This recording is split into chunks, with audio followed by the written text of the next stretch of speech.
Good afternoon. Good afternoon, Good afternoon, ma'am. Good afternoon.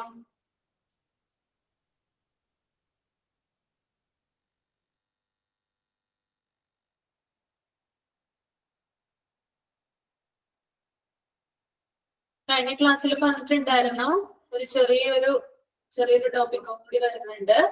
Emergency room ക്ലർക്കിന്റെ റോളും കൂടി പറഞ്ഞു കഴിഞ്ഞാല് നമ്മുടെ ഈ ഒരു ചാപ്റ്റർ എന്ത് ചെയ്യും തീരും. ഓക്കെ, എന്നിട്ട് 3-4 ക്വസ്റ്റ്യൻസ് തരാന്ന് പറഞ്ഞിട്ടുണ്ടായിരുന്നു ഇതുമായി ബന്ധപ്പെട്ടിട്ട് അല്ലെ. ക്വാളിറ്റി ഇൻഡിക്കേറ്റേഴ്സ് വരെ വായിച്ചൊക്കെ നോക്കിയില്ലേ? നോക്കിയായിരുന്നോ? ക്യാച്ച് ചെയ്യാൻ പറ്റുന്നുണ്ടോ? പഠിക്കാൻ പറ്റുന്നുണ്ടോ? Yes, ma'am. Yes, ma'am. Okay, ഞാനൊന്ന് സ്റ്റാർട്ട് ചെയ്തോട്ടെ. Yes, ma'am. ക്വസ്റ്റ്യൻസ് വർക്ക്ഔട്ട് കഴിഞ്ഞതിന് ശേഷം പുതിയൊരു ചാപ്റ്റർ എടുക്കും കേട്ടോ. ഡിസ്ചാർജ് പ്രോസസ് എന്ന് പറയുന്ന ഒരു ടോപ്പിക്, ഒരു ചാപ്റ്ററും കൂടി ഒന്ന് എടുക്കും. ഓക്കെ, അപ്പൊ നമുക്ക് സ്റ്റാർട്ട് ചെയ്യാം.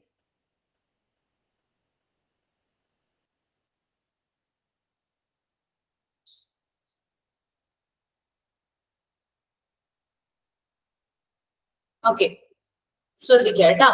Role of emergency room clerk or secretary. Okay, അതായത് എമർജൻസി ഡിപ്പാർട്ട്മെന്റില് പ്രധാനപ്പെട്ട ഒരു റെസ്പോൺസിബിലിറ്റി വഹിക്കുന്ന ഒരു വ്യക്തിയാണെന്ത് എമർജൻസി റൂം ക്ലർക്ക് എന്ന് പറയുന്നത്. അവരെ സെക്രട്ടറി എന്നും കൂടി പറയുന്നുണ്ട് കേട്ടോ. എമർജൻസി ഡിപ്പാർട്ട്മെന്റിലെ സെക്രട്ടറി അല്ലെങ്കിൽ എമർജൻസി റൂം ക്ലർക്ക് എന്ന് പറയുന്നത് ഒരൊറ്റ വ്യക്തിയെയാണ്. അപ്പൊ അവരുടെ റെസ്പോൺസിബിലിറ്റി എന്തൊക്കെയാണെന്ന് നമുക്ക് നോക്കാം. First one, interview patients to obtain biographic, demographic and financial data for registration purposes and enter information so gathered into hospital computer system.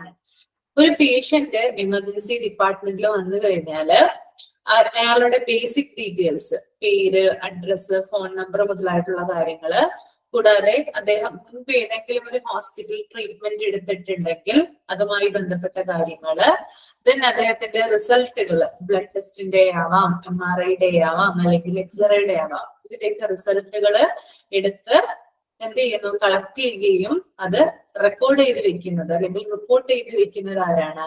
ഈ ഒരു എമർജൻസി റൂം ക്ലർക്കാണ്.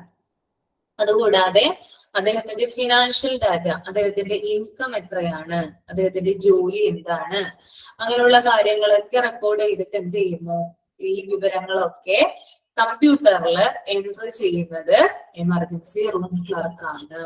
ഓക്കെ, അപ്പൊ കമ്പ്യൂട്ടറിൽ ഈ ഒരു രോഗിയുമായി ബന്ധപ്പെട്ടിട്ടുള്ള എല്ലാ കാര്യങ്ങളും എൻട്രി ചെയ്യുന്നത് എമർജൻസി റൂം ക്ലർക്ക് എന്ന് പറയുന്ന വ്യക്തിയാണ്. Okay, chapter 7 accident and emergency department കേട്ടോ.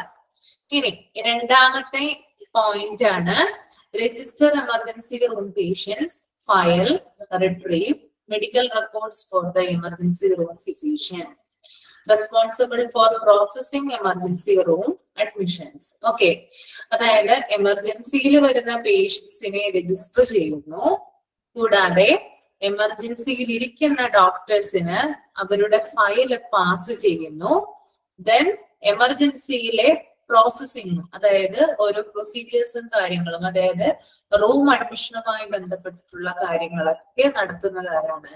എമർജൻസി റൂം ക്ലർക്ക് അല്ലെങ്കിൽ സെക്രട്ടറിയാണ്. അപ്പൊ ഫസ്റ്റ് പോയിന്റ് എന്ന് പറഞ്ഞാൽ എന്താണ്? ഫസ്റ്റ് പോയിന്റ് എന്ന് പറയുന്നത് എമർജൻസി ആയിട്ട് വരുന്ന പേഷ്യൻസിന് എന്ത് ചെയ്യുന്നു? രജിസ്റ്റർ ചെയ്യുന്നു. ദെൻ അവിടെയുള്ള ഫിസിഷ്യന് അല്ലെങ്കിൽ ഡോക്ടർക്ക് ഫയല് പാസ് ചെയ്യുന്നു. ദെൻ അഡ്മിഷനുമായി ബന്ധപ്പെട്ട്, എമർജൻസിയിൽ വരുന്ന അഡ്മിഷനുമായി ബന്ധപ്പെട്ടുള്ള കാര്യങ്ങൾ, അതിന്റെ പ്രൊസീജിയേഴ്സ് ഒക്കെ നടത്തുന്നത് ഈ ഒരു വ്യക്തിയാണ്. ഓക്കെ, ദെൻ മൂന്നാമത്തെ point, provide exceptional customer service. Okay, അതായത് എക്സംഷണൽ എന്ന് ഇവിടെ ഉദ്ദേശിക്കുന്നത് ഫാന്റാസ്റ്റിക് എന്നാണ് കേട്ടോ. ഫാന്റാസ്റ്റിക് എന്നാണ് നമ്മൾ പറയില്ലേ, അതായത് നല്ല രീതിയിൽ പേഷ്യൻസിനോട് പെരുമാറുകയും അവരുടെ റിലേറ്റീവ്സിനോടൊക്കെ ബിഹേവ് ചെയ്യുന്ന ആളാണെന്ത്, നല്ല ഒരു കസ്റ്റമർ സർവീസ് കൊടുക്കുന്നത്. അപ്പോ എക്സംഷണൽ മീൻസ് ഫാന്റാസ്റ്റിക് ആയിട്ട് ഒരു കസ്റ്റമർ സർവീസ് പ്രൊവൈഡ് ചെയ്യുക എന്നുള്ളത് എമർജൻസി റൂം ക്ലർക്ക് അല്ലെങ്കിൽ സെക്രട്ടറിയുടെ ഡ്യൂട്ടിയാണ്. ദെൻ നാലാമത്തെ point, coordinate activities in connection with the admission of patients in the hospital or other medical facility. അതായത് മറ്റ് ഡിപ്പാർട്ട്മെന്റുകളുമായി കോർഡിനേറ്റ് ചെയ്ത് പേഷ്യന്റിനെ അവിടേക്ക് പ്രവേശിപ്പിക്കുന്നു. ഫോർ എക്സാമ്പിൾ പറയുകയാണെങ്കിൽ കാർഡിയാക് അറസ്റ്റുമായിട്ട് ഒരു രോഗി എമർജൻസി ഡിപ്പാർട്ട്മെന്റിൽ വന്നു കഴിഞ്ഞാൽ അദ്ദേഹത്തിന് കാർഡിയോളജി ഡിപ്പാർട്ട്മെന്റിന്റെ ആവശ്യം വരും. ഓക്കെ, അപ്പൊ കാർഡിയോളജി ഡിപ്പാർട്ട്മെന്റിൽ വിളിച്ചിട്ട് അദ്ദേഹത്തെ അങ്ങോട്ട് പ്രവേശിപ്പിക്കുന്നതുമായി ബന്ധപ്പെട്ടിട്ടുള്ള അല്ലെങ്കിൽ എൻട്രി ചെയ്യിപ്പിക്കുന്നതുമായി ബന്ധപ്പെട്ടിട്ടുള്ള പ്രൊസീജിയേഴ്സ് ഒക്കെ നടത്തുന്നത് ആരാണ്? എമർജൻസി റൂം ക്ലർക്ക് അല്ലെങ്കിൽ സെക്രട്ടറി ആണ്. Okay, then fifth point, assesses patients' other needs from healthcare professionals like need of ambulance service or referrals. ഇനി ആവശ്യമെങ്കിൽ എമർജൻസി പേഷ്യൻസിന് ആംബുലൻസ് സർവീസ് തരപ്പെടുത്തി കൊടുക്കുന്നു അല്ലെങ്കിൽ ആംബുലൻസ് സർവീസ് ഒരുക്കി കൊടുക്കുന്നതും ആര് തന്നെയാണ്? എമർജൻസി റൂം ക്ലർക്ക് അല്ലെങ്കിൽ സെക്രട്ടറിയാണ്. Then അടുത്ത point, grievances redressal. Grievance redressal എന്ന് പറഞ്ഞാൽ പരാതി പരിഹാരമാണ്. എമർജൻസി ഡിപ്പാർട്ട്മെന്റിൽ വരുന്ന രോഗികൾക്ക് എന്തെങ്കിലും കംപ്ലൈന്റ്സ് ഉണ്ടെങ്കിൽ അതുമായി ബന്ധപ്പെട്ടിട്ടുള്ള പരിഹാരം കാണുക, കംപ്ലൈന്റുകൾ പരിഹരിച്ചു കൊടുക്കുക. അതാണ് ഗ്രീവൻസ് റിഡ്രസൽ എന്ന് ഉദ്ദേശിക്കുന്നത്, പരാതി പരിഹാരം. Then അടുത്ത point, coordinate with other health care executives four bed arrangement. മറ്റുള്ള ഡിപ്പാർട്ട്മെന്റിലെ എക്സിക്യൂട്ടീവ്സുമായിട്ട് ചേർന്ന് ബെഡ് അറേഞ്ച്മെന്റിനുള്ള സൗകര്യം ചെയ്തു കൊടുക്കുക. അപ്പൊ നിങ്ങൾ പുതുതായിട്ടാണ് ഹോസ്പിറ്റലിൽ ജോയിൻ ചെയ്യുമ്പോൾ ഏറ്റവും പ്രധാനപ്പെട്ട കാര്യം, ഇപ്പൊ നല്ലൊരു പോസ്റ്റിലാണ് നിങ്ങൾക്ക് ജോലി കിട്ടുന്നതെങ്കിൽ വളരെ ഇമ്പോർട്ടന്റ് ആയിട്ടുള്ള ഒരു കാര്യമാണ് ബെഡ് അറേഞ്ച്മെന്റ് എന്ന് പറയുന്നത്. അതായത് ഹോസ്പിറ്റലിൽ കിടക്കകൾ മതിയായ രീതിയിൽ അവൈലബിൾ ആകുക എന്നുള്ളത് ഇമ്പോർട്ടന്റ് ആയിട്ടുള്ള കാര്യമാണ്. എമർജൻസി ഡിപ്പാർട്ട്മെന്റിനെ സംബന്ധിച്ച് നമുക്കറിയാം, ബെഡുകൾ ഉണ്ടെങ്കിൽ മാത്രമാണ് രോഗിയെ അവിടെ ട്രീറ്റ്മെന്റ് കൊടുക്കാനായിട്ട് സാധിക്കുക. ഓക്കെ, അപ്പോ എമർജൻസി ഡിപ്പാർട്ട്മെന്റിൽ ബെഡ് ഇല്ലെങ്കിൽ മറ്റുള്ള ഡിപ്പാർട്ട്മെന്റിലെ എക്സിക്യൂട്ടീവുകളുമായി ചേർന്നിട്ട് അവിടുത്തെ ബെഡ് എമർജൻസി ഡിപ്പാർട്ട്മെന്റിലേക്ക് കൊണ്ടുവരാനായിട്ട് അറേഞ്ച് ചെയ്യേണ്ടത് ആരാണ്? ഈ ഒരു എമർജൻസി റൂം ക്ലർക്ക് ആണ്. Okay, then next point, make sure that MLC cases are registered. MLC cases എന്താണെന്ന് ഞാൻ കഴിഞ്ഞ ക്ലാസ്സിൽ വിശദമായിട്ടൊക്കെ പറഞ്ഞിട്ടുണ്ടായിരുന്നു അല്ലെ. മെഡിക്കോ ലീഗൽ കേസുകൾ ഹോസ്പിറ്റലിൽ അല്ലെങ്കിൽ എമർജൻസി ഡിപ്പാർട്ട്മെന്റിൽ രജിസ്റ്റർ ചെയ്തിട്ടുണ്ടോ എന്ന് എൻഷുർ ചെയ്യേണ്ടത്, ഉറപ്പുവരുത്തേണ്ടത് ഈ ഒരു റൂം ക്ലർക്കാണ്.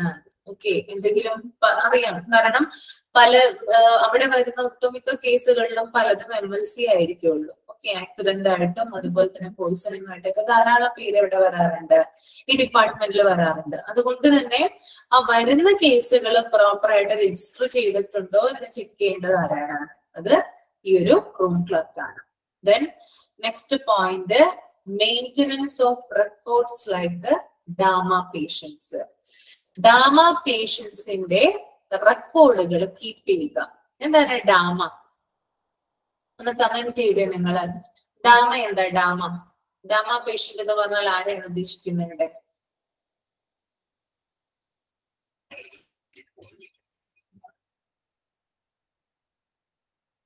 ആരാണ് ഡാമ പേഷ്യൻസ്?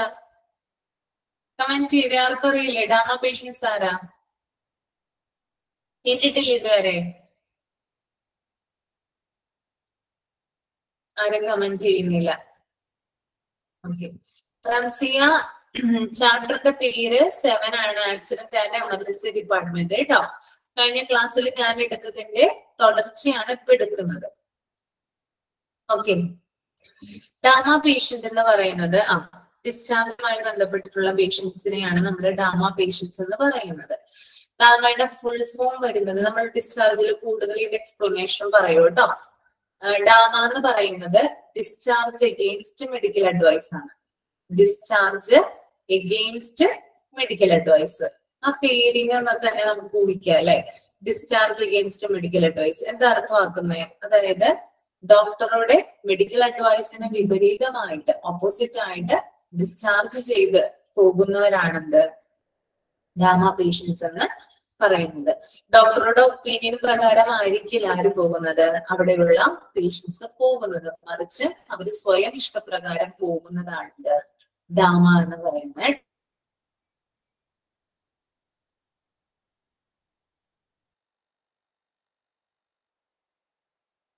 ചില പേഷ്യൻസ് എന്ത് ചെയ്യും, ഡാമ മേടിച്ച് പോകാറുണ്ട്. അപ്പൊ അവരുടെ റെക്കോർഡ് ആര് കീപ്പ് ചെയ്യണം, ഈ ഒരു ഡിപ്പാർട്ട്മെന്റ് കീപ്പ് ചെയ്യണം. ഇങ്ങനെ പോകുന്ന വ്യക്തികളില് പോയി കഴിയുമ്പോൾ ഇപ്പൊ ക്രിട്ടിക്കൽ ആയിട്ടായിരിക്കുമല്ലോ ആ ഒരു ഡിപ്പാർട്ട്മെന്റിൽ ആ ഒരു പേഷ്യൻസ് വന്നിരിക്കുന്നത്, പേഷ്യന്റ് വന്നിരിക്കുന്നത്. എന്തെങ്കിലും കാരണം കൊണ്ട് അദ്ദേഹത്തിന്റെ ഇഷ്ടപ്രകാരം ഇവിടെ നിന്ന് പോകണമെന്ന് പറയുകയാണെങ്കിൽ ഹോസ്പിറ്റലിന്റെ ഭാഗത്ത് നിന്ന് എന്ത് ചെയ്യാൻ പാടില്ല, അതായത് ഹോസ്പിറ്റലിന്റെ ഭാഗത്ത് ഒരു തെറ്റ് വരാനായിട്ട് പാടില്ല. പോയി കഴിയുമ്പോൾ അദ്ദേഹത്തിന് എന്തെങ്കിലും പറ്റുവാണെങ്കിൽ, ഫോർ എക്സാമ്പിൾ അദ്ദേഹം പോകുന്ന വഴി അദ്ദേഹം ഡെത്ത് ആവുകയാണെങ്കിലോ, അദ്ദേഹം അല്ലെങ്കിൽ വേറെ എന്തെങ്കിലും ഒരു ഫിസിക്കൽ കണ്ടീഷനിൽ അദ്ദേഹം ആവുകയാണെങ്കിലോ ഹോസ്പിറ്റലിന്റെ ഭാഗത്ത് നിന്ന് അല്ലെങ്കിൽ അവർക്കൊരു റെസ്പോൺസിബിലിറ്റി ഉണ്ടാവാനായിട്ട് പാടുള്ളതല്ല. അപ്പൊ അതിനു വേണ്ടിയിട്ടാണ് എന്ത് ചെയ്യുന്നത്, ഈ ഡാമ മേടിച്ചു പോകുന്ന പേഷ്യൻസിന്റെ റെക്കോർഡ്സ് എന്ത് ചെയ്യുന്നത്, ഇവിടെ സൂക്ഷിക്കുന്നത്. ഓക്കെ, അപ്പൊ അതുമായി ബന്ധപ്പെട്ടുള്ള റെക്കോർഡുകൾ സൂക്ഷിക്കുന്നത് ആരാണ്, കീപ്പ് ചെയ്യുന്നത് ആരാണ്, ഈ ഒരു എമർജൻസി റൂം ക്ലർക്കാണ്. Okay, then last one, medico-legal case is made based on the patient's condition, unnatural case of cause of injury, RTA, etc. Records of such cases are entered in the medico-legal register with the details of patients and accident, and the patient case file is stamped as medico-legal. The local police station is informed immediately. Casualty in charge will be informing the police based on the casualty in charge or treating consultant's instructions. Okay. അതായത് medico legal കേസുമായി ബന്ധപ്പെട്ടിട്ടുള്ള unnatural ഡെത്തോ അല്ലെങ്കിൽ injury ആയി വന്നിട്ടോ അങ്ങനെ എന്തെങ്കിലും കേസുകളൊക്കെ ഉണ്ടാവുകയാണെങ്കിൽ, അല്ലെങ്കിൽ RTA എന്ന് ഇവിടെ പറയുന്നത് റോഡ് ട്രാഫിക് ആക്സിഡന്റിനെയാണ് RTA എന്ന് പറയുന്നത് കേട്ടോ. റോഡ് ട്രാഫിക് ആക്സിഡന്റ്, റോഡിൽ ഉണ്ടാവുന്ന ആക്സിഡൻസ്, ഇതുമായി ബന്ധപ്പെട്ടിട്ട് ആളുകളൊക്കെ വരുമ്പോൾ അങ്ങനെയുള്ള പേഷ്യൻസിനെ നമ്മൾ MLC ആയിട്ടാണ് എന്ത് ചെയ്യുന്നത്, സ്റ്റാമ്പ് ചെയ്യുന്നത് അല്ലെ. അപ്പൊ അവരുടെ വിവരങ്ങള് ഇപ്പൊ എവിടെ വെച്ചിട്ടാണ്, ഇപ്പൊ ഒരു റോഡ് ആക്സിഡന്റ് ആണ് നടന്നതെങ്കിൽ ആക്സിഡന്റ് എവിടെ വെച്ചിട്ടാണ് നടന്നത്, ഇടിച്ചിട്ട് പോയ വണ്ടി ഏതാണ്, അല്ലെങ്കിൽ അതിന്റെ ടൈം, ആക്സിഡന്റ് നടന്ന ടൈം എപ്പോഴാണ്, രോഗി വരുമ്പോൾ അവരുടെ കണ്ടീഷൻ എന്തൊക്കെയായിരുന്നു എന്നുള്ള കാര്യങ്ങളൊക്കെ റെക്കോർഡ് ചെയ്യേണ്ടത് ആരാണ്, ഈ ഒരു റൂം ക്ലർക്കാണ് കേട്ടോ. ഓക്കെ, ഇനി പോലീസ് സ്റ്റേഷനിൽ CMOയുടെ ഉത്തരവാദിത്വമാണ്, അല്ലെ കാഷ്വാലിറ്റി മെഡിക്കൽ ഓഫീസറിന്റെ ഉത്തരവാദിത്വമാണ് എന്ത്, ഈ അടുത്തുള്ള പോലീസ് സ്റ്റേഷനിൽ വിവരം അറിയിക്കുകയും തുടർന്ന് പോലീസ് വന്ന് അന്വേഷണം നടത്തുകയൊക്കെ ചെയ്യുന്നത്. അപ്പൊ അങ്ങനെയുള്ള കാര്യങ്ങൾക്കൊക്കെ മേൽനോട്ടം വഹിക്കുന്നത് ആരാണ്, എമർജൻസി റൂം ക്ലർക്കാണ് കേട്ടോ. ഒരു മെഡിക്കൽ ലീഗൽ കേസ് ഹോസ്പിറ്റലിൽ റിപ്പോർട്ട് ചെയ്താൽ അതിന്റെ എല്ലാ പ്രൊസീജിയേഴ്സിനും ഹെൽപ്പ് ചെയ്യുന്നത് എമർജൻസി റൂം ക്ലർക്ക് എന്ന് പറയുന്ന വ്യക്തിയാണ്. ഓക്കെ, ക്ലിയർ ആണോ? ഇത്രയും കാര്യങ്ങൾ പറഞ്ഞത് ക്ലിയർ ആണോ? ഓക്കെ,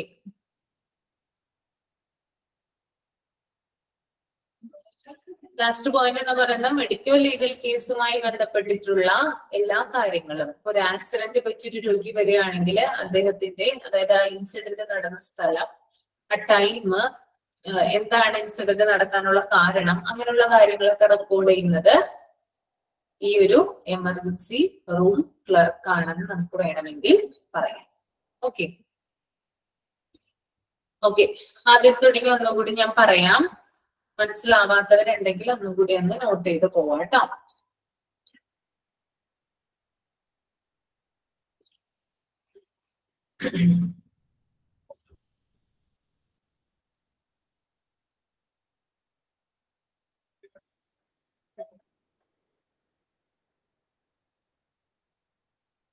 ആദ്യത്തെ പോയിന്റ് എന്ന് പറയുന്നത് എമർജൻസി ഡിപ്പാർട്ട്മെന്റിൽ വരുന്ന പേഷ്യൻസിന്റെ എല്ലാവിധ വിവരങ്ങള്, ഇൻഫോർമേഷൻസ് കളക്ട് ചെയ്യുകയും അത് കമ്പ്യൂട്ടറിൽ എൻറ്റർ ചെയ്യുകയും ചെയ്യുന്നു. അതാണ് ആദ്യത്തെ പോയിന്റ്. രണ്ടാമത്തെ പോയിന്റ് എന്ന് പറയുന്നത് എമർജൻസി പേഷ്യൻസിന്റെ അവരെ രജിസ്റ്റർ ചെയ്യുന്നു, ദെൻ അവരുടെ ഫയല് അവിടെയുള്ള ഫിസിഷ്യന് കൈമാറുന്നു. അതുപോലെ തന്നെ എമർജൻസി അഡ്മിഷനുമായി ബന്ധപ്പെട്ടിട്ടുള്ള കാര്യങ്ങൾ പ്രൊസീഡ് ചെയ്യുന്നു. മൂന്നാമത്തേത് ഫാന്റാസ്റ്റിക് ആയിട്ടുള്ള ഒരു കസ്റ്റമർ സർവീസ് പ്രൊവൈഡ് ചെയ്യുന്നു. ഓക്കെ, നാലാമത്തേത് ഈ ഒരു ആളുടെ റെസ്പോൺസിബിലിറ്റി, പ്രധാനപ്പെട്ട റെസ്പോൺസിബിലിറ്റികളിൽ വളരെ ഇമ്പോർട്ടന്റ് ആയിട്ട് ഒന്നാണ് മറ്റുള്ള ഡിപ്പാർട്ട്മെന്റുകളെ എക്സിക്യൂട്ടീവുമായിട്ട്, മറ്റുള്ള ഡിപ്പാർട്ട്മെന്റുകളിലെ സ്റ്റാഫുകളുമായിട്ട് ചേർന്നിട്ട് എന്ത് ചെയ്യുന്നു, രോഗിയെ അങ്ങോട്ട് പ്രവേശിപ്പിക്കാനായിട്ട് സഹായിക്കുന്നു. അതൊരു ഉദാഹരണം ഞാൻ പറഞ്ഞിട്ടുണ്ടായിരുന്നു അല്ലെ. ഒരു ഹോസ്പിറ്റലാകുമ്പോൾ എല്ലാവിധ വിഭാഗങ്ങളുമായിട്ടും എല്ലാ ഡിപ്പാർട്ട്മെന്റുകളുമായിട്ട് നമുക്ക് കോർഡിനേഷൻ വേണം. ഇപ്പൊ എനിക്കൊരു ഹോസ്പിറ്റലിൽ ജോലി കിട്ടിയെന്ന് വിചാരിക്കാം, എനിക്കിപ്പോ റിസപ്ഷനിലാണ് ജോലി കിട്ടിയെന്ന് വിചാരിക്കാം. റിസപ്ഷനിൽ ഞാൻ ഇരിക്കുമ്പോൾ ആ റിസപ്ഷന്റെ കാര്യം മാത്രമല്ല ഞാൻ അറിയേണ്ടത് അല്ലെ, മറിച്ച് അവിടെ പ്രവർത്തിക്കുന്ന എല്ലാ ഡിപ്പാർട്ട്മെന്റുകളിലെ ആളുകളുമായിട്ട് എന്ത് വേണം, ഒരു കോർഡിനേഷൻ വേണം. എന്നാൽ മാത്രമേ ആ ഹോസ്പിറ്റൽ നല്ല രീതിയിൽ പ്രവർത്തിക്കുകയുള്ളൂ. ഓക്കെ. അപ്പൊ ഈ ഒരു റൂം ക്ലർക്ക് ചെയ്യേണ്ടത് എന്താണ്, കാരണം അവിടെ വരുന്ന പേഷ്യൻസ് അവിടെ തന്നെ കിടക്കണമെന്ന് യാതൊരു നിർബന്ധമില്ല. മറ്റുള്ള ഡിപ്പാർട്ട്മെന്റിലേക്കും ചിലപ്പോൾ രോഗി ഷിഫ്റ്റ് ആവാൻ സാധ്യതയുണ്ട്. അതുകൊണ്ട് തന്നെ അതിലേക്ക് പ്രവേശിപ്പിക്കാൻ അല്ലെങ്കിൽ അത് അങ്ങോട്ട് ആ ഒരു ഡിപ്പാർട്ട്മെന്റിൽ രോഗിയെ കൊണ്ടെത്തിക്കാൻ വേണ്ടിയിട്ടുള്ള എല്ലാവിധ സഹായങ്ങളും ചെയ്തു കൊടുക്കുക എന്നുള്ളത് കേട്ടോ. അതുപോലെ തന്നെ ആംബുലൻസ് സർവീസ് ആവശ്യമാണെങ്കിൽ അതിനുള്ള സൗകര്യങ്ങളും ചെയ്ത് കൊടുക്കണം. ദെൻ പരാതി പരിഹാരം, എന്തെങ്കിലും കംപ്ലൈന്റ് ഉണ്ടെങ്കിൽ അത് പരിഹരിക്കുക. അതുപോലെ തന്നെ മറ്റുള്ള ഡിപ്പാർട്ട്മെന്റ് അല്ലെങ്കിൽ മറ്റുള്ള എക്സിക്യൂട്ടീവുകളുമായി ചേർന്ന് ബെഡ് അറേഞ്ച്മെന്റിന് കോർഡിനേഷൻ കൊടുക്കുക, ബെഡ് അറേഞ്ച് ചെയ്യുക. ഇപ്പൊ ഒരു എമർജൻസി ഡിപ്പാർട്ട്മെന്റ് എന്നൊക്കെ പറഞ്ഞാൽ എന്താണ്, ഏത് സമയം നമുക്ക് ബെഡ് ആവശ്യമായിട്ട് വരും. ഞാൻ നേരത്തെ പറഞ്ഞല്ലേ, അതായത് ബെഡ് ഉണ്ടെങ്കിൽ മാത്രമാണ് ട്രീറ്റ്മെന്റ് അവിടെ സ്റ്റാർട്ട് ചെയ്യാനായിട്ട് സാധിക്കുകയുള്ളൂ. അങ്ങനെയുള്ള കേസുകളിൽ ബെഡിന്റെ അവൈലബിലിറ്റി എന്ന് പറയുന്നത് ഇമ്പോർട്ടന്റ് ആണ്. ഇപ്പൊ ബെഡ് അവിടെ 1-2 ബെഡിന്റെ കുറവ് വന്നു കഴിഞ്ഞാൽ മറ്റുള്ള ഡിപ്പാർട്ട്മെന്റിൽ നിന്നും ICUവിലായാലും അല്ലെങ്കിൽ മറ്റുള്ള ഡിപ്പാർട്ട്മെന്റിൽ നിന്നൊക്കെ എന്താണ് ബെഡ് ഇങ്ങോട്ട് കൊണ്ടുവരാനായിട്ട് എന്ത് ചെയ്യുക, അറേഞ്ച് ചെയ്യുക. അതുപോലെ തന്നെ MLC കേസുകൾ രജിസ്റ്റർ ചെയ്തിട്ടുണ്ടോ എന്ന് ഉറപ്പുവരുത്തുക. പിന്നെ ഡാമ പേഷ്യന്റ് സെന്റർ റെക്കോർഡ് കീപ്പ് ചെയ്യുക.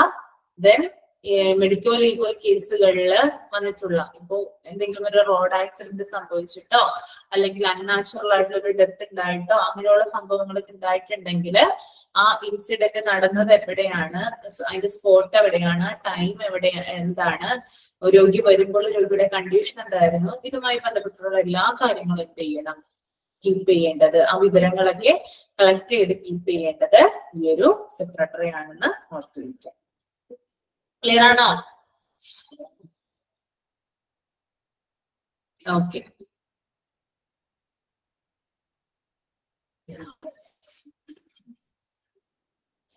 ക്വസ്റ്റ്യൻ എഴുതിക്കോളൂ കേട്ടോ. ഒരു 3-4 ക്വസ്റ്റ്യൻ തരാം. RT എന്ന് പറഞ്ഞാല് road traffic accident. Road traffic ആക്സിഡന്റിനെയാണ് RTA എന്ന് പറയുന്നത് കേട്ടോ.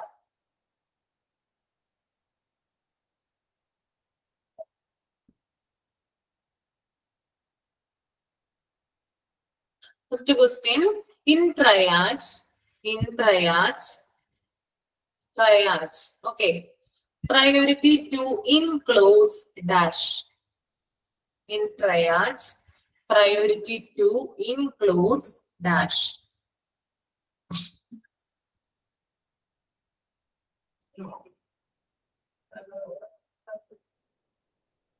A, red. Okay. Option anta parayunne A, red. In triage, priority 2 includes dash. A, red. B, yellow. C, black. D, green. Last പറഞ്ഞാൽ മതി കേട്ടോ. അപ്പൊ പറയണ്ട, ലാസ്റ്റ് കമന്റ് ചെയ്താൽ മതി. In triage, priority 2 includes dash. Red, yellow, black, green. At the question, decontamination area is related to dash. Decontamination area is related to dash.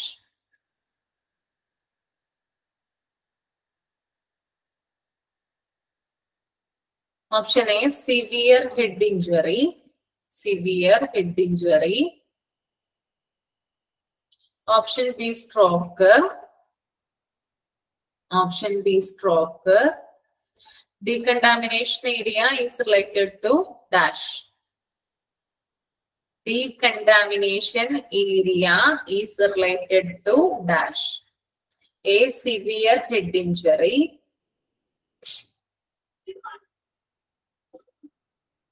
B, stroke.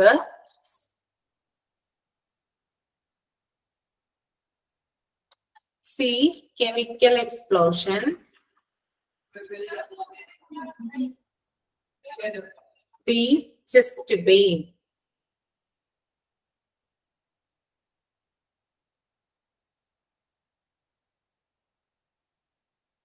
Okay. അടുത്ത question പറഞ്ഞോട്ടെ.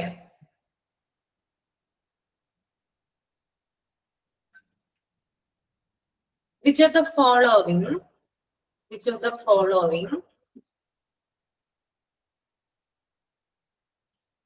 does not come under an MLC? Which of the following does not come under an MLC?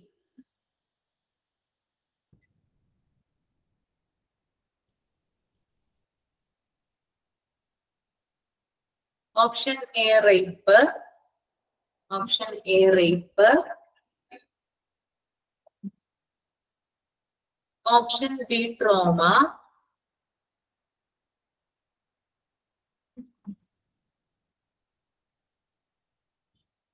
Option C, cardiac arrest.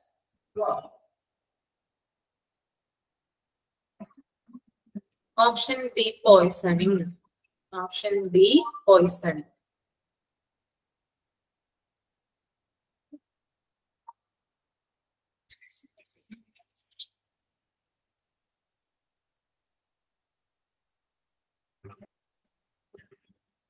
Okay. Which of the following does not come under an MLC? Option A, rape. Option B, trauma. Option C, cardiac arrest. Option D, poison. Next question.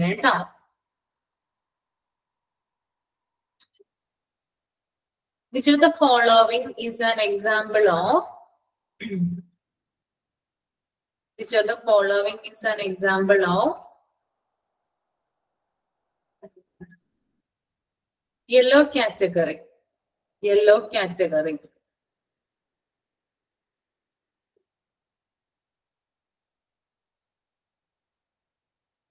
Option A, infection.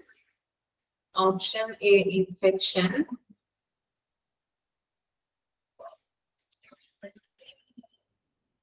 Option B, stroke.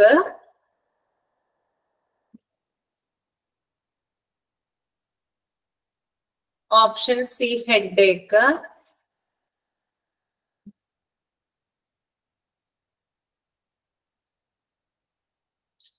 Option D, accident. Option D, accident.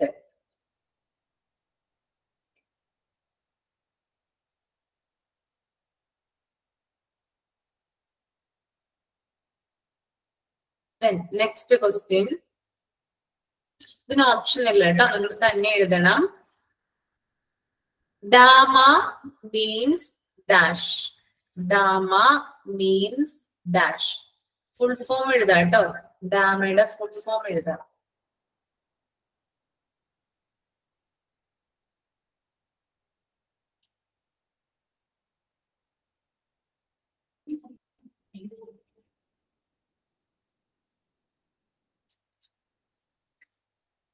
Okay. കഴിഞ്ഞു കേട്ടോ.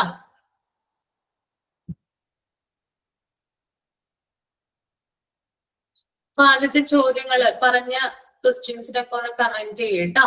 First ക്വസ്റ്റ്യന്റെ answer എന്താ വരിക? Triage priority two yellow. യെല്ലോ ആണ് വരിക കേട്ടോ. B yellow കേട്ടോ. Priority two, ട്രയേജിൽ പ്രയോറിറ്റി ടു എന്ന് പറയുന്നത് യെല്ലോ ആണ്. ഓക്കെ.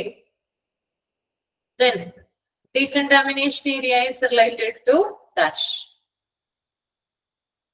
എന്താ ആൻസർ വരുന്നത്? ഡീകണ്ടാമിനേഷൻ ഏരിയ സി, അല്ലെ? Chemical explosion. Chemical explosion.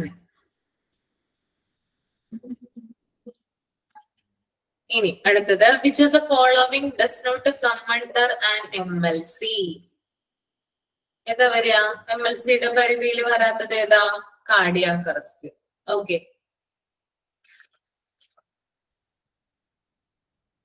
Then next question, which of the following is an example of yellow category? D ആണ് ആക്സിഡന്റ്. ആക്സിഡന്റ് കേട്ടോ. ഓക്കെ. Then അടുത്തത്, ഡാമ മീൻസ്. ഡാമ ഫുൾ ഫോം ഓഫ് ഡാമ പറഞ്ഞേ എന്താണ്? Discharge against medical അഡ്വൈസിനെയാണ് ഡാമ എന്ന് പറയും. Okay. എല്ലാവർക്കും attend ചെയ്യാൻ പറ്റുമോ? എത്ര മാർക്ക് ഉണ്ട്? കമന്റ് ചെയ്തേ വേഗം. മാർക്ക് വേഗം കമന്റ് ചെയ്യും. 5. 4. ഈ 4 കിട്ടിയ ആളുകൾക്ക് എന്താണ് പറ്റിപ്പോയത്? ഏതാ പോയത്? കിട്ടാഞ്ഞത് എന്താ? 4 കിട്ടിയ ആളുകൾക്ക് 4 മാർക്ക് കിട്ടിയ ആളുകൾക്ക് എന്താ പറ്റിപ്പോയത്? ഒരെണ്ണം ഇവിടെ മിസ്സിംഗ് ആയേ. Triage. Okay. Second, decontamination area. Second question കിട്ടിയില്ല. ഓക്കെ. ഞാൻ പ്രത്യേകിച്ച് പറഞ്ഞിട്ടുണ്ടായിരുന്നല്ലോ ഇമ്പോർട്ടന്റ് ആയിട്ടുള്ള പോയിന്റുകളില് ഡീകണ്ടാമിനേഷൻ ഏരിയയും റെസിസിറ്റേഷൻ ഏരിയ ഒക്കെ വരുന്നുണ്ട് കേട്ടോ. അതെന്താണെന്ന് മനസ്സിലാക്കി വെക്കണം. ഓക്കെ. സാറില്ല. അപ്പൊ ഇങ്ങനത്തെ ടൈപ്പ് ക്വസ്റ്റ്യൻസ് ആണ് എക്സാമിന് വരിക കേട്ടോ. ഏറ്റവും പ്രധാനപ്പെട്ടത് ട്രയാജ് ആണ്. അതുപോലെ കോഡുകൾ വരും. ഓക്കെ. കോഡുകൾ വരുന്നതാണ്. കോഡുകളുടെ ക്വസ്റ്റ്യൻ ഞാനിപ്പോ തന്നിട്ടില്ല നിങ്ങൾക്ക്. കോഡുകൾ നോക്കി വെക്കുക. ആ ഒരു ഏരിയ, റെസിസിറ്റേഷൻ ഏരിയ എന്താണ്, ഡീകണ്ടാമിനേഷൻ ഏരിയ എന്താണ്, അതുമായി ബന്ധപ്പെട്ടുള്ള കാര്യങ്ങൾ വരുന്നതായിരിക്കും കേട്ടോ. ഓക്കെ. അപ്പൊ നമുക്കിനി നെക്സ്റ്റ് ചാപ്റ്ററിലോട്ട് കിടക്കാം അല്ലെ? എല്ലാവരും ഓക്കെ ആണോ? റെഡി ആണോ? ഓക്കെ.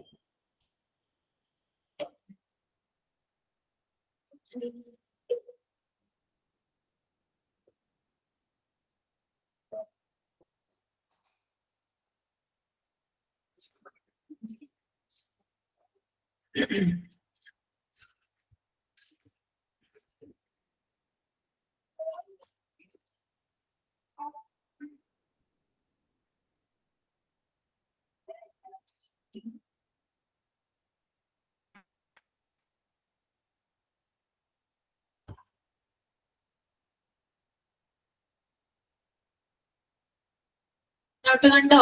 ചാപ്റ്റർ 11 ഡിസ്ചാർജ് പ്രോസസ് ആണ് കേട്ടോ. അതാണ് നെക്സ്റ്റ് എടുക്കാൻ പോകുന്ന ചാപ്റ്ററിന്റെ പേര്. Chapter 11 discharge process. എല്ലാവരും കേട്ടെന്ന് കരുതുന്നു. Okay.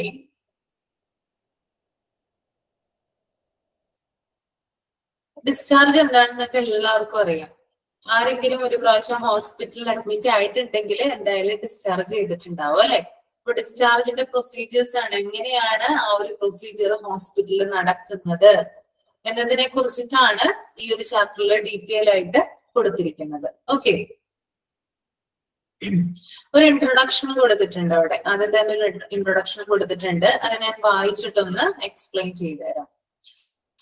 A discharge from hospital is the formal release of patients from a hospital after a procedure of a course of treatment. A discharge happens whenever a patient leaves hospital on the completion of treatment, signing out against medical advice, transferring to another healthcare institution, or on death. Okay. ഇവിടെ പറയുന്നത് discharge എന്ന് പറയുന്നത് ഒരു formal release ആണ്. ഒരു ഔപചാരിക വിമോചനം എന്ന് പറയാം നമുക്ക്, അല്ലെങ്കിൽ വിടുന്നത്. ഓക്കെ. ഒരു ഫോർമൽ റിലീസ് ആണ്. എവിടെ നിന്നാണ് വിടുന്നത്? അതായത് ഒരു ഹോസ്പിറ്റലിൽ നിന്ന് പേഷ്യന്റിനെ ഫോർമൽ ആയിട്ട് റിലീസ് ചെയ്യുന്നതിനെയാണ് നമ്മൾ ഡിസ്ചാർജ് എന്ന് പറയുന്നത്. എന്തിനു ശേഷമാണ് ഡിസ്ചാർജ് ചെയ്യുന്നത്? After A procedures of course of treatment. ഒരു രോഗിയെ അദ്ദേഹത്തിന്റെ ചികിത്സ പൂർത്തിയായതിനു ശേഷം ഹോസ്പിറ്റലിൽ നിന്ന് ഔപചാരികമായിട്ട് ഫോമലായിട്ട് റിലീസ് ചെയ്യുന്നതാണ് ഡിസ്ചാർജ്. ഓക്കെ, അപ്പൊ വാട്ട് ഈസ് ഡിസ്ചാർജ് എന്ന് ചോദിച്ചാൽ, അല്ലെങ്കിൽ ഡിസ്ചാർജ് ഡെഫിനിഷൻ ചോദിച്ചാല് നമുക്ക് എന്ത് പറയാനായിട്ട് സാധിക്കും? A discharge from hospital is the formal release of patient from A hospital after A procedure of A course of treatment. Okay, ഒരു ചികിത്സയുടെ പ്രൊസീജിയേഴ്സിന് ശേഷം ഒരു ആശുപത്രിയിൽ നിന്ന് രോഗികളെ ഔപചാരികമായിട്ട് അല്ലെങ്കിൽ ഫോമലായിട്ട് റിലീസ് ചെയ്യുന്ന പ്രോസസ്സാണ് ഡിസ്ചാർജ് എന്ന് പറയുന്നത്. ക്ലിയർ ആണോ? ഡിസ്ചാർജിന്റെ ഡെഫിനിഷൻ ക്ലിയർ അല്ലേ? ഓക്കെ, ഒരു ഫോമൽ റിലീസ് ആണെന്ന് നിങ്ങളുടെ അടുത്ത പ്രിന്റ് ഔട്ട് ഉണ്ടെങ്കിൽ ഒന്ന് അണ്ടർലൈൻ ചെയ്തു പോവാട്ടാ. എന്താണ് ഡിസ്ചാർജ് ഡെഫിനിഷൻ എന്ന് ചോദിച്ചാല് നിങ്ങൾക്ക് പറയാനായിട്ട് സാധിക്കണം. ഓക്കെ, അപ്പോ എന്താണ് discharge? Is A formal release of patient from A hospital after A procedure of A course of treatment. Okay, അടുത്തൊരു സെന്റൻസിൽ പറയുന്നുണ്ട് അല്ലെ, A discharge happens whenever a patient leaves hospital on the completion of treatment. Okay, discharge എപ്പോഴൊക്കെയാണ് സംഭവിക്കുന്നത്? എന്താണ് discharge? എങ്ങനെയാണ് സംഭവിക്കുന്നത്?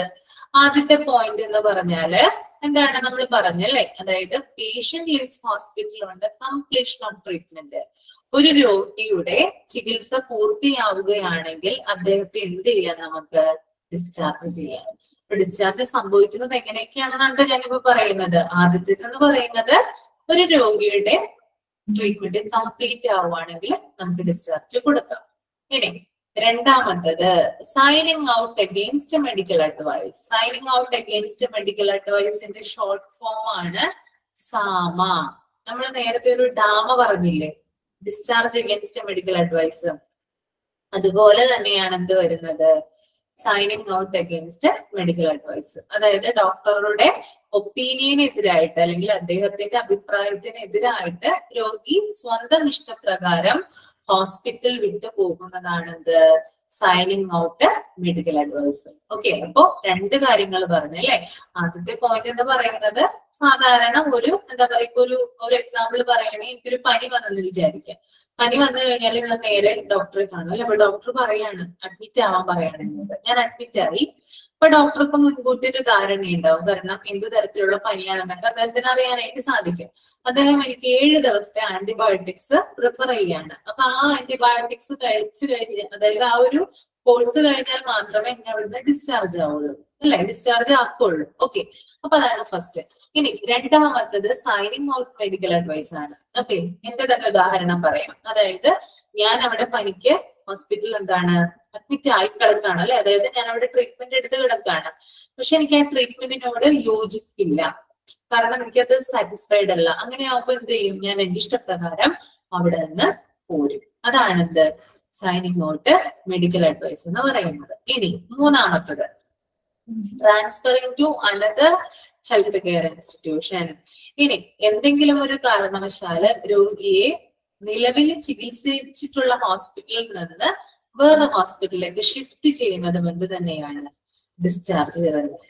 അപ്പോ ഒരു രോഗിയെ ഒരു ഹോസ്പിറ്റലിൽ നിന്ന് മറ്റൊരു ഹോസ്പിറ്റലിലേക്ക് ഷിഫ്റ്റ് ചെയ്താലും അതും ഡിസ്ചാർജ് ആണ് അവിടെ സംഭവിക്കുന്നത്. നാലാമത്തത് ഓർ ഓൺ ഡെത്ത്. ഒരു രോഗി മരിച്ചു കഴിഞ്ഞാല് അദ്ദേഹത്തിന്റെ ബോഡി ബന്ധുക്കൾക്ക് വിട്ടുകൊടുക്കുന്നതും ഡിസ്ചാർജ് തന്നെയാണ്. ഓക്കെ, അപ്പൊ 4 കാരണങ്ങൾ കൊണ്ട് എന്ത് സംഭവിക്കാം? ഡിസ്ചാർജ് സംഭവിക്കാം. ഒന്നാമത്തത് കംപ്ലീഷൻ ഓഫ് ട്രീറ്റ്മെന്റിന് ശേഷം, രണ്ടാമത്തത് സൈനിങ് ഔട്ട് മെഡിക്കൽ അഡ്വൈസ്, മൂന്നാമത്തത് transferring to another health care institution, and fourth one is on death, മരണം. ഓക്കെ, ഡാമയും സാമയും കാര്യമായിട്ട് ഡിഫറൻസ് ഇല്ല. അതായത് ചെറിയ ഇതൊക്കെ ഡാമയും സാമയൊക്കെ ഉൾപ്പെടുന്നത് ഡോക്ടറുടെ അഡ്വൈസിനെതിരായിട്ടാണ് ഇവരൊക്കെ പോകുന്നത്. ചെറിയ ചെറിയ വ്യത്യാസങ്ങൾ മാത്രമേ ഉള്ളൂ കേട്ടോ. ആ ഫുൾ ഫോം ആണ് നമ്മൾ പഠിച്ചിരിക്കേണ്ടത്. ഓക്കെ, ഇത്രയും കാര്യങ്ങൾ ക്ലിയർ ആണോ?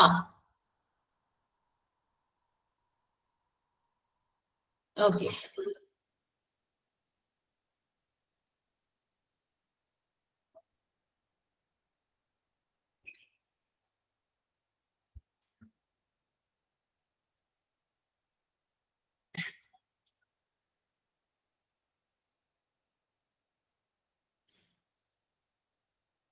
ഇനി അടുത്തത് types of hospital discharge procedure.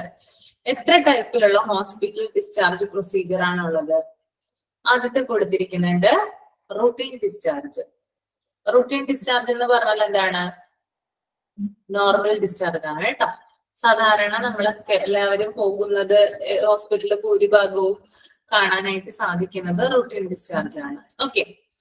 രണ്ടാമത്തത് AMA ഡിസ്ചാർജ്. AMA ഡിസ്ചാർജ് എന്ന് പറഞ്ഞാല് എഗെയിൻസ്റ്റ് മെഡിക്കൽ അഡ്വൈസ്. ഡാമയും സാമയും ഒക്കെ അതായത് പൊതുവായിട്ട് AMAയുടെ കീഴിലാണ് വരിക കേട്ടോ. സാമ, ഡാമ, DOPR, DAOR എന്നൊക്കെ പറഞ്ഞ് കുറെ കാര്യങ്ങൾ വരുന്നുണ്ട്, കുറെ കാറ്റഗറി ഉണ്ട്. അതൊക്കെ ഉൾപ്പെടുന്നത് ഇതിലാണ് AMA എന്ന് പറയുന്ന എഗെയിൻസ്റ്റ് മെഡിക്കൽ അഡ്വൈസിന്റെ കാറ്റഗറിയിലാണ് അവയൊക്കെ വരുന്നത് കേട്ടോ. ഡോക്ടറുടെ ഉപദേശത്തിനെതിരായിട്ട് പോകുന്നതാണ് എന്ത് AMA ഡിസ്ചാർജ് എന്ന് പറയുന്നത്. Then transfer to another health care facility. മറ്റൊരു ഹോസ്പിറ്റലിലേക്ക് ഷിഫ്റ്റ് ആവുന്നതും എന്ത് തന്നെയാണ്? ഡിസ്ചാർജ് തന്നെയാണ്.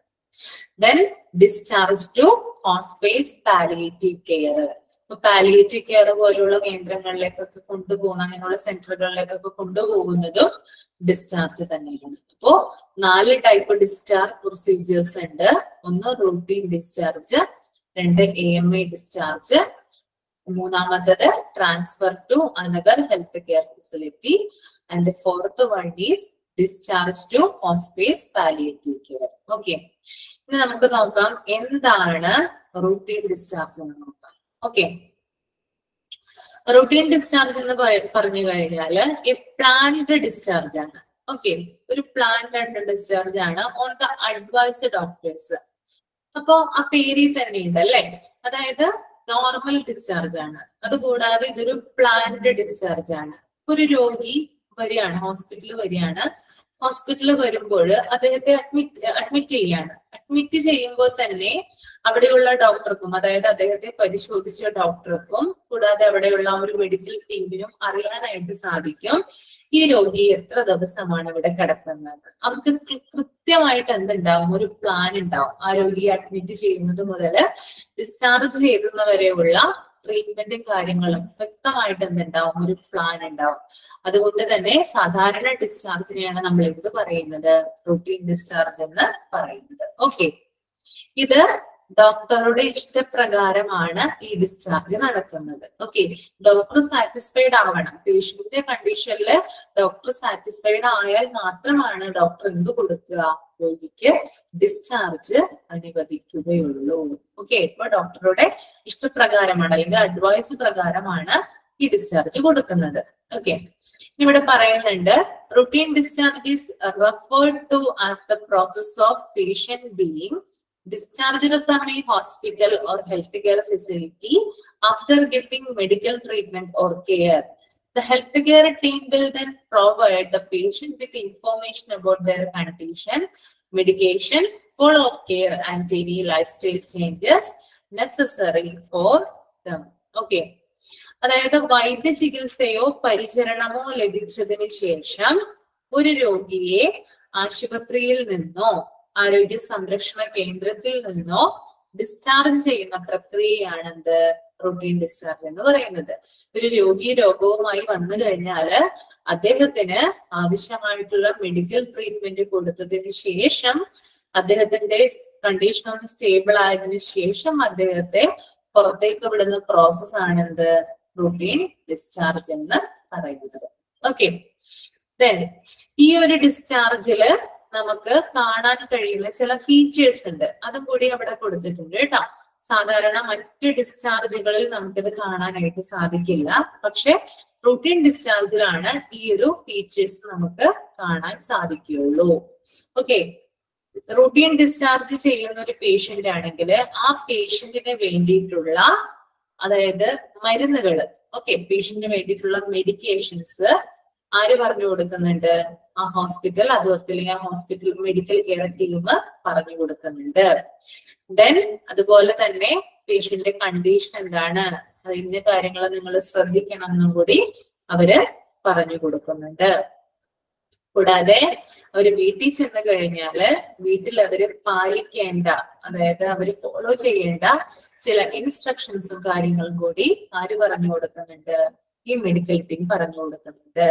പിന്നെ അതായത് ഈ ഒരു രോഗവുമായി ബന്ധപ്പെട്ടിട്ട് വന്ന ആളാണെങ്കിൽ, ഇപ്പോൾ ഷുഗർ ഉള്ള ഡയബറ്റിക് ആയിട്ടുള്ള ഒരു പേഷ്യന്റ് ആണെങ്കിൽ അദ്ദേഹം എന്തെങ്കിലും അദ്ദേഹത്തിന്റെ ആ ഒരു അവസ്ഥ ഒന്ന് മോശമായതിനെ തുടർന്ന് അദ്ദേഹം ഹോസ്പിറ്റലൈസ് ആവുകയും തുടർന്ന് ഡിസ്ചാർജ് ചെയ്തു പോവുകയും ചെയ്യുമ്പോൾ പ്രത്യേകം അദ്ദേഹത്തിന്റെ ലൈഫ് സ്റ്റൈൽ ചേഞ്ചസ്, അദ്ദേഹം ആഹാരത്തിൽ വരുത്തേണ്ട മാറ്റങ്ങള്, കൂടാതെ എക്സസൈസുകളും മറ്റും ചെയ്യണമെങ്കിൽ അങ്ങനെയുള്ള കാര്യങ്ങളൊക്കെ ആര് പറഞ്ഞു കൊടുക്കുന്നുണ്ട്? ഈ ഒരു മെഡിക്കൽ ടീം പറഞ്ഞു കൊടുക്കുന്നുണ്ട്. അപ്പോ റൂട്ടീൻ ഡിസ്ചാർജ് ചെയ്യുന്ന ഒരു പേഷ്യന്റ് ആണെങ്കിൽ അവർക്ക് ആവശ്യമായിട്ടുള്ള എല്ലാ കാര്യങ്ങളും ആര് ചെയ്തു കൊടുക്കുന്നു? അവര് വീട്ടിൽ പാലിക്കേണ്ട എല്ലാ ക്രമങ്ങൾ ഉൾപ്പെടെയുള്ള എല്ലാ കാര്യങ്ങളും ഈ ഒരു റൂട്ടീൻ ഡിസ്ചാർജിലൂടെ രോഗിക്ക് ലഭിക്കുന്നുണ്ട്. ക്ലിയർ ആണോ? ഓക്കെ. അപ്പോ അടയാളപ്പെടുത്തുന്ന നോട്ട് ചെയ്ത് പോവാട്ടോ. The health care team will then provide the patient with the information about their condition, medications, follow-up care and any lifestyle changes necessary for them. Okay. ഇത്രയും കാര്യങ്ങൾ നടക്കുന്നത് റൂട്ടീൻ ഡിസ്ചാർജിൽ മാത്രമാണ്. ഓക്കെ.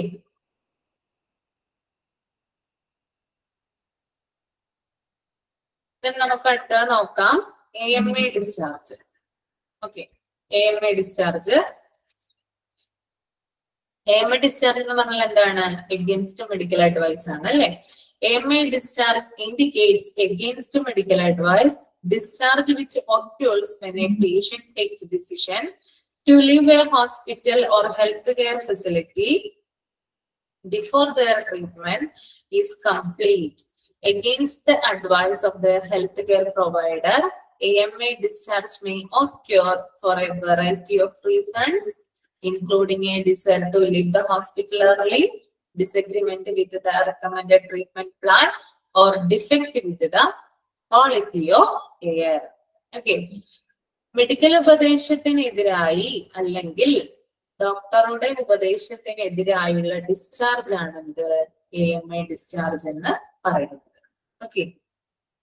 റൂട്ടീൻ ആകുമ്പോൾ എന്താണ്? Doctor പറയുന്ന പോലെയാണ് അല്ലെങ്കിൽ ഡോക്ടറുടെ ഒപ്പീനിയൻ പ്രകാരമാണ് ഡിസ്ചാർജ് നടക്കുന്നത്. AMA ആകുമ്പോൾ എന്താണ്? നേരെ തിരിച്ച് ഓപ്പോസിറ്റ് ആണ്. ഡോക്ടറുടെ ഒപ്പീനിയൻ അവിടെ മാനിക്കുന്നേ ഇല്ല അല്ലെങ്കിൽ അത് നോക്കുന്നേ ഇല്ല. ഓക്കെ. മെഡിക്കൽ ഉപദേശത്തിനെതിരായിട്ടുള്ള ഡിസ്ചാർജിനെയാണ് AMA ഡിസ്ചാർജ് എന്ന് പറയുന്നത്.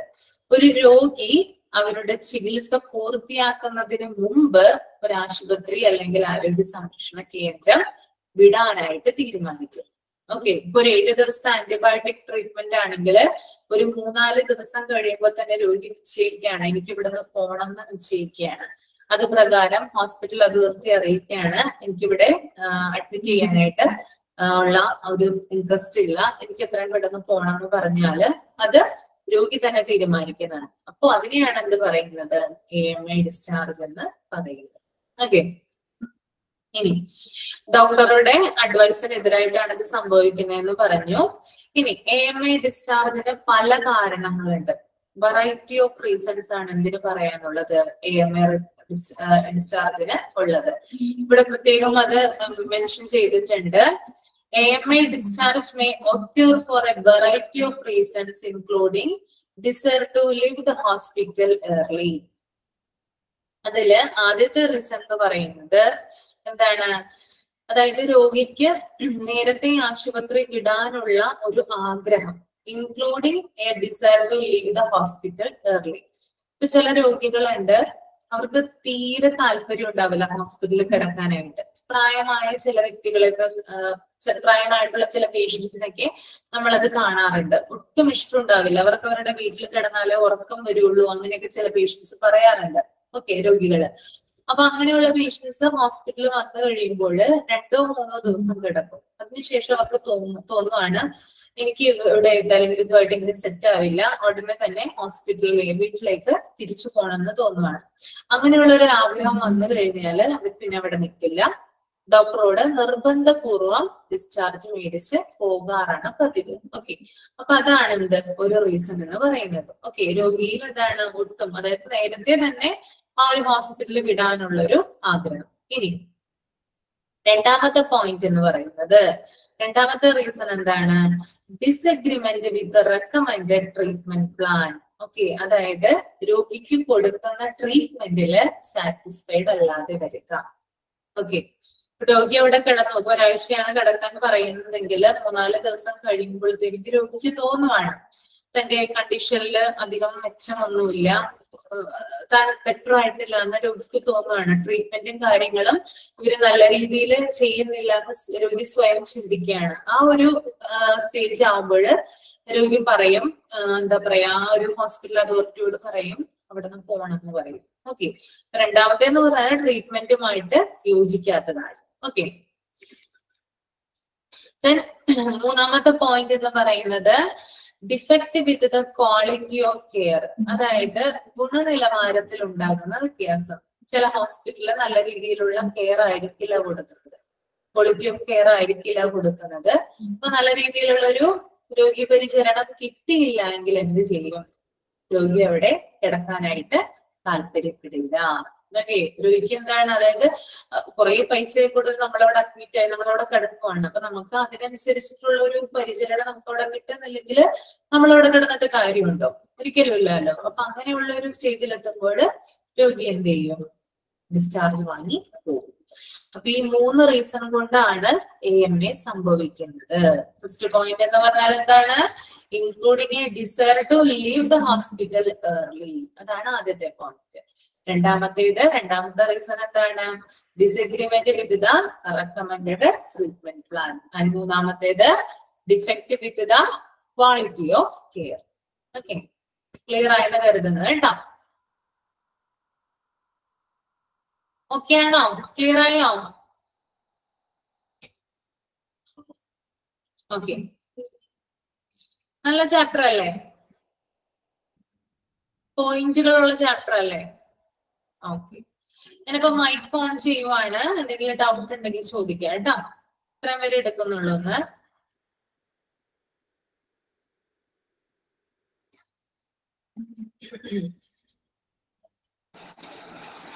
നല്ല ചാപ്റ്റർ ആണ്, പക്ഷെ എല്ലാ ഫുൾ ഫോം ഒരുപോലെ ഇരിക്കണു. ഒന്നും മനസ്സിലായണില്ല. ഒന്നും മനസ്സിലാവുന്നില്ല. ഏതാ മനസ്സിലാവാത്തത് MA രവി? അത് ഈ പറഞ്ഞ പോലെ AMA എന്താ signing out of medical advice, പിന്നെ വേറെ ഒന്നും പറഞ്ഞില്ല, ഡാമ. ഈ 3ഉം ഒന്ന് തന്നെയാണോ? ഒന്ന് തന്നെയാണ്. അതിന് ചില വ്യത്യാസങ്ങൾ ഉണ്ടെന്ന് മാത്രം. അത് ചില വ്യത്യാസങ്ങളുണ്ട്. നിങ്ങൾക്ക് കൂടുതലായിട്ട് പഠിക്കാനില്ല, എഴുതിയൊന്നും എടുക്കേണ്ട കാര്യമൊന്നുമില്ല. ജസ്റ്റ് ഞാൻ ഒന്ന് പറഞ്ഞു പോകാം. ഇത് PG ലെവലിലൊക്കെയാണ് നമ്മൾ കൂടുതലായിട്ട് അതിനെ കുറിച്ച് പഠിക്കുന്നത് കേട്ടോ.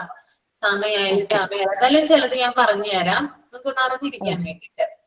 AMAയുടെ കീഴിലാണ് എന്ത് വരുന്നത്? സാമയും ഡാമയും വരുന്നത്. AMA എന്ന് പറയുന്നത് എഗെയിൻസ്റ്റ് മെഡിക്കൽ അഡ്വൈസ് ആണ്. ഡോക്ടറുടെ അഭിപ്രായത്തിന് അല്ലെങ്കിൽ അവരുടെ സജഷന് എതിരായിട്ട് നടക്കുന്നതാണ് AMA എന്ന് പറയുന്നത്. അത് പല ടൈപ്പ് ഉണ്ട്. ഒന്ന് ഡാമയാണ്, ഡിസ്ചാർജ് അഗെയിൻസ്റ്റ് മെഡിക്കൽ അഡ്വൈസ്. 2 സാമ, അതായത് സൈനിങ് ഔട്ട് മെഡിക്കൽ അഡ്വൈസ്. ഇതൊക്കെ എന്താണ്? അതായത് രോഗി സ്വയം ഇഷ്ടപ്രകാരം പോകുന്നതാണ് ഇത് രണ്ടിലും വരുന്നത് കേട്ടോ. ചില ഡിഫറൻസ് മാത്രമാണ് ഉള്ളത്. അതാണ് മാത്രമാണോ രമ്യക്ക് സംശയം? വേറെ എന്തെങ്കിലും ഉണ്ടോ?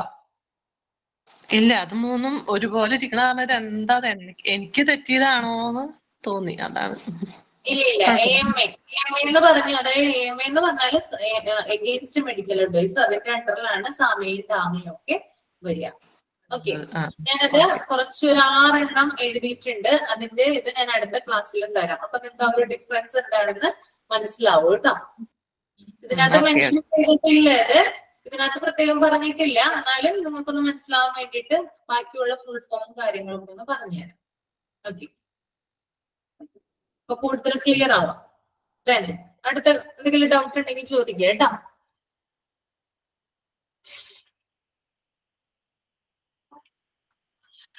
റൂട്ടീൻ ഡിസ്ചാർജ് എന്ന് പറഞ്ഞാല് പതിവ് ഡിസ്ചാർജ് ആണ്, നോർമൽ ഡിസ്ചാർജ്. ഇപ്പൊ എല്ലാവരും ഇപ്പൊ നമ്മളിപ്പോ ഒരു രോഗത്തിനായിട്ട് ഹോസ്പിറ്റലിൽ പോയെന്ന് വിചാരിക്കുക. നമ്മള് ഇപ്പൊ ഞാൻ പറഞ്ഞല്ലോ പനിയായിട്ടാണ് ചെല്ലുന്നതെന്ന് വിചാരിക്കുക. നമ്മൾ എന്താ ചെയ്യുന്നത്? അവിടെ നമ്മളോട് അഡ്മിറ്റ് ചെയ്യും അല്ലെ? അഡ്മിറ്റ് ചെയ്തിട്ട് നമുക്ക് ആവശ്യമായിട്ടുള്ള മരുന്നുകൾ തരും. നമ്മുടെ കണ്ടീഷൻ ഒന്ന് സ്റ്റേബിൾ ആയതിനു ശേഷം ഡോക്ടർ എന്ത് ചെയ്യും? നമുക്ക് ഡിസ്ചാർജ് തരും. അതിനെയാണ് റൂട്ടീൻ ഡിസ്ചാർജ് എന്ന് പറയുന്നത്. ഓക്കെ, ഹോസ്പിറ്റലിലെ ഭൂരിഭാഗവും നടക്കുന്നത് എന്ത് തന്നെയാ? റൂട്ടീൻ ഡിസ്ചാർജ് ആണ്. വല്ലപ്പോഴുമാണ് ഡാമയും സാമയും അല്ലെങ്കിൽ AMA വരുന്നത്. ഓക്കെ, ഇനി വേറെ ഡൗട്ട് ഉണ്ടോ? AMA ഡിസ്ചാർജ് ഒന്നുകൂടി പറയോ? AMA ഡിസ്ചാർജ് എന്ന് പറഞ്ഞാല് എഗെയിൻസ്റ്റ് മെഡിക്കൽ അഡ്വൈസ് ആണ്. ഓക്കെ, ഇപ്പൊ ഞാൻ പറഞ്ഞു പനിയുടെ ഒരു ഉദാഹരണം പറഞ്ഞല്ലേ. എനിക്കിപ്പോ പനി വന്നു. ഓക്കെ, പനിയായിട്ട് ഞാൻ ഹോസ്പിറ്റലിൽ അഡ്മിറ്റ് ആവുകയാണ്. അഡ്മിറ്റ് ആയി കഴിയുമ്പോൾ അവരെനിക്ക് എന്താണ് ട്രീറ്റ്മെന്റ് തരാണ്. ട്രീറ്റ്മെന്റ് തന്നിട്ടും എന്താവുന്നില്ല? എനിക്ക് ഭേദമാകുന്നില്ല. ഞാൻ അവരോട് പറഞ്ഞു എനിക്ക് നിങ്ങളുടെ ട്രീറ്റ്മെന്റ് തന്നിട്ട് ഭേദമാകുന്നില്ല, കുറച്ചും കൂടി ബെറ്റർ ആയിട്ടുള്ള ട്രീറ്റ്മെന്റ് തരാനായിട്ട് ഞാൻ അവരോട് പറഞ്ഞു. പക്ഷേ എന്റെ വാക്ക് അവര് മുഖവിലക്കെടുക്കുന്നില്ല. അവര് പറയാണ് ഈ ട്രീറ്റ്മെന്റ് തന്നെയാണ് ഞങ്ങൾ ഇവിടെ ഫോളോ ചെയ്യുന്നത്, നിങ്ങളുടെ കണ്ടീഷനനുസരിച്ചിട്ടുള്ള കാര്യങ്ങളാണ് ഞങ്ങൾ ചെയ്യുന്നതെന്ന് പറയാണ്. അപ്പൊ നമുക്കൊരു തൃപ്തിയില്ലായ്മ, ഒരു സാറ്റിസ്ഫൈഡ് ഇല്ലായ്മ. ഇവിടെ ചികിത്സിച്ചിട്ടാണ് എനിക്ക് രോഗം ഭേദമാകാത്തത്, വേറെ എവിടെയെങ്കിലും ഞാൻ ചികിത്സിച്ചാൽ ചിലപ്പോ എന്റെ രോഗം ഭേദമാകുമെന്ന് തോന്നുകയാണ്. അങ്ങനെ ഉടനെ തന്നെ ഞാൻ എന്ത് ചെയ്യാണ്? അവരോട് പറയാണ്, ഡോക്ടറോട് പറയാണ് എനിക്ക് പോകണം, എനിക്ക് വീട്ടിലോട്ട് പോകണം എന്ന് പറയണം, അല്ലെങ്കിൽ വേറൊരു ഹോസ്പിറ്റലിൽ എനിക്ക് കാണിക്കണം എന്ന് പറയാണ്. അവിടെ എന്താ നടക്കുന്നത്? AMA നടക്കുന്നത്, എഗെയിൻസ്റ്റ് മെഡിക്കൽ അഡ്വൈസ് ആണ് നടക്കുന്നത്. ക്ലിയർ ആണോ? ഇപ്പൊ ചോദിച്ച ആള് ഓക്കെ.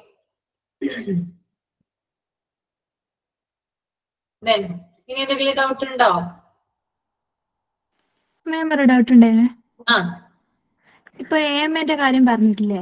ആ, ഇപ്പൊ ICUല് അഡ്മിറ്റ് ചെയ്യാൻ ഒരു പേഷ്യന്റിനെ ICUല് അഡ്മിറ്റ് ചെയ്യാൻ വേണ്ടി പറഞ്ഞു കഴിഞ്ഞാലോ ആ പേഷ്യന്റിനെ ICUല് അഡ്മിറ്റ് ചെയ്യാൻ ആഗ്രഹമില്ല, അതായത് അവിടെ നിൽക്കാൻ ഒരു താല്പര്യമില്ല. അപ്പൊ അതിനോട് ചേർന്നിട്ടുള്ള ഒരു ഡിപ്പാർട്ട്മെന്റില്, അതായത് തൊട്ടടുത്ത് തന്നെ ഒരു റൂമില് അത് പേഷ്യന്റിനെ ഷിഫ്റ്റ് ചെയ്തിട്ട് അവിടെ നിർത്തിക്കുമ്പോ അതൊരു AMA ആയിട്ട് കൺസിഡർ ചെയ്യും?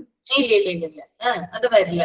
ഏതായിരുന്നു ഞാൻ പറയാം, വേറൊരു ഹോസ്പിറ്റലിൽ നമ്മൾ ICUന്ന് ഷിഫ്റ്റ് ആയിട്ട് വേറൊരു ഹോസ്പിറ്റലിൽ പോവുകയാണെങ്കിൽ, നമ്മളുടെ ഇഷ്ടപ്രകാരം പോവുകയാണെങ്കിൽ അത് AMA ആവും. ICUലെ ട്രീറ്റ്മെന്റ് ആ പേഷ്യന്റിന് സാറ്റിസ്ഫൈഡ് അല്ലെങ്കിൽ വേറൊരു ഹോസ്പിറ്റലിലേക്കാണ് ഷിഫ്റ്റ് ആവുന്നതിൽ അതാണ് AMA. ആ ഹോസ്പിറ്റലിൽ തന്നെ ഷിഫ്റ്റ് ആവുകയാണെങ്കിൽ അത് AMA ആവില്ല.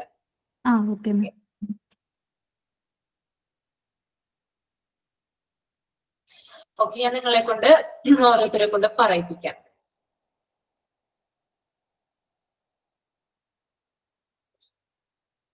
രേഷ്മ ശരത്ത് എന്ന് പറഞ്ഞേ, വാട്ട് ഈസ് ഡിസ്ചാർജ്? ഡെഫിനേഷൻ ഒന്ന് പറഞ്ഞേ.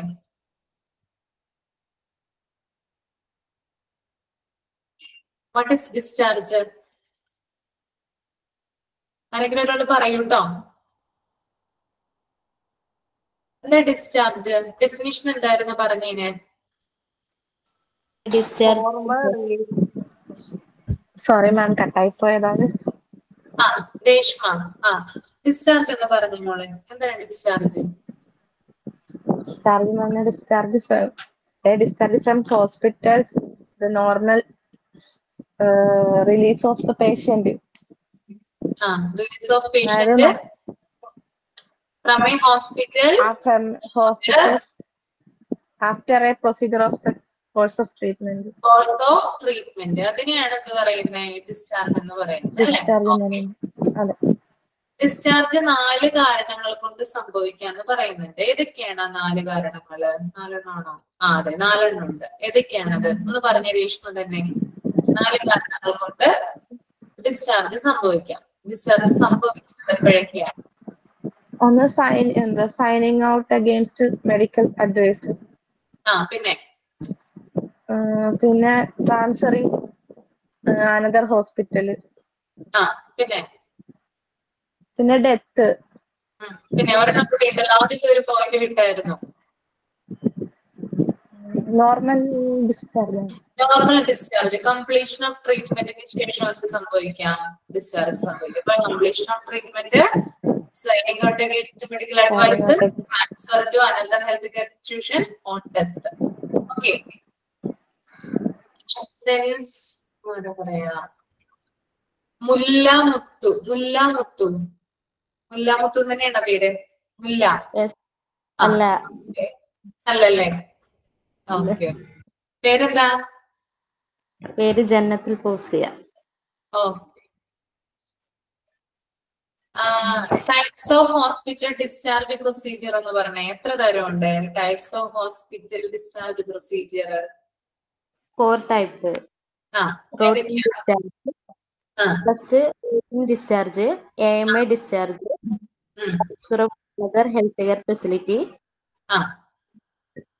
Discharge to hospital palliative care. Okay. അടുത്ത ആള് ഹൈന അൽസാഫ്.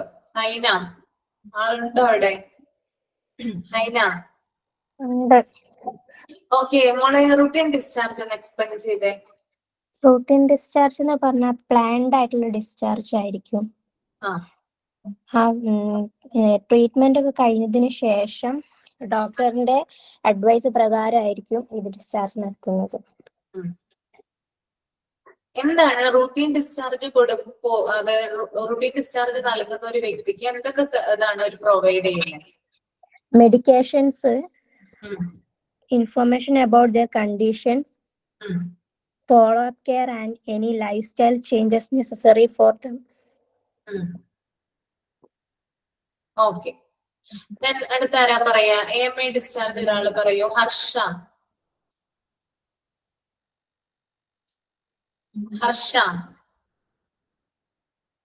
AMA ഡിസ്ചാർജ് ഒന്ന് എക്സ്പ്ലെയിൻ ചെയ്ത ആരെങ്കിലും?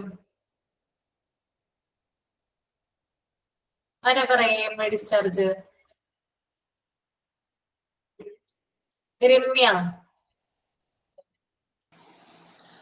Yes madam. ഒന്ന് പറയാം, രമ്യ പറയും. ഡോക്ടറിന്റെ ഉപദേശത്തിനെതിരായി രോഗി എടുക്കുന്ന ഡിസ്ചാർജ് ആണ് AMA ഡിസ്ചാർജ്. പിന്നെ ഇതിന് കുറച്ച് കാരണങ്ങളുണ്ട്, വെറൈറ്റി റീസൺസ് ഉണ്ട്. രോഗിക്ക് നേരത്തെ ആശുപത്രി വിടാനുള്ള ആഗ്രഹം ഉണ്ടെങ്കിൽ AMA ഡിസ്ചാർജ് ആവും. പിന്നെ രോഗിക്ക് കൊടുക്കുന്ന ട്രീറ്റ്മെന്റ് സാറ്റിസ്ഫാക്ഷൻ അല്ലെങ്കിൽ അവരെടുക്കും. ഗുണനിലവാരത്തിന്റെ വ്യത്യാസം ഉണ്ടെങ്കിൽ അതും AMA ഡിസ്ചാർജ് ആണ്. ഈ 3 കാരണങ്ങൾ കൊണ്ടാണ് AMA ഡിസ്ചാർജ് എടുക്കുന്നത്. ഓക്കെ. അപ്പൊ നമുക്കിനി നെക്സ്റ്റ് ക്ലാസ്സിൽ എന്ത് ചെയ്യാം? എത്ര ടൈപ്പ് AMA ഉണ്ട് നോക്കാം. AMAയിലാണ് എന്ത് വരുന്നത്? സാമയും ഡ്രാമയും ഒക്കെ വരുന്നത്. അതുകൂടാതെ DAOR, DOPR, ഡ്രാമ, അങ്ങനെയുള്ള കാര്യങ്ങളും കൂടി വരുന്നുണ്ട്. അതിന്റെ ഫുൾ ഫോം സഹിതം പഠിച്ചു പോകാം. അപ്പൊ കൺഫ്യൂഷൻ വരില്ല കേട്ടോ. ഓക്കെ, അപ്പൊ നമുക്ക് വൈൻഡപ്പ് ചെയ്യാം അല്ലെ? വായിച്ചു പോവാ കേട്ടോ. ഇന്നെടുത്ത കാര്യങ്ങള് വളരെ എളുപ്പമുള്ളതാണ്. നോട്ടിൽ തന്നെ എല്ലാ കാര്യങ്ങളും പ്രൊവൈഡ് ചെയ്യുന്നുണ്ട് നിങ്ങൾക്ക്. അപ്പൊ അത് മാത്രം പഠിച്ചാൽ മതി കേട്ടോ. അപ്പൊ അത് വായിച്ച് നന്നായിട്ട് പോവുക.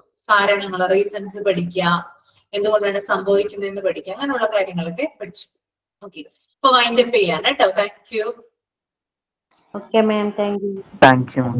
Thank you, ma'am.